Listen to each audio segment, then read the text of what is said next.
dvorištu maminom prava je parada. 6 malih šapa, to je mačja vlada. Prvo je žuto kao zračak sunca, vija leptiriće dok mu srce kuca.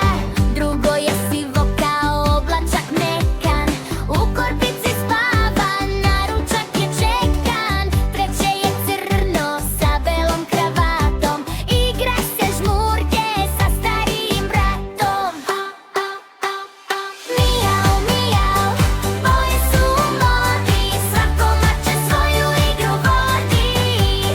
Žuta, siva, crna ili bela, to je naša mačja družina vesela.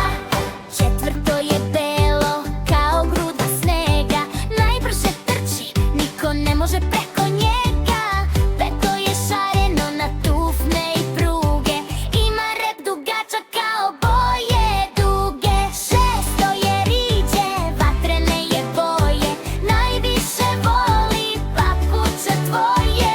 Sve su to mace, svaka je unikat, takve drugare nećete naći nikad.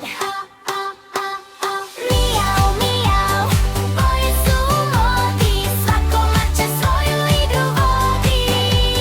Žuta, siva, crna ili bela, to je naša mačja družina vesela.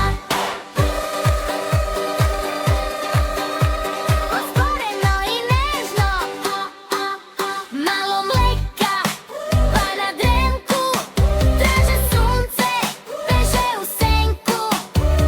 Predu tiho pr pr pr, u celoj kući vlada mir. Šarene mace, laku noć, čekamo sutra, opet će doći.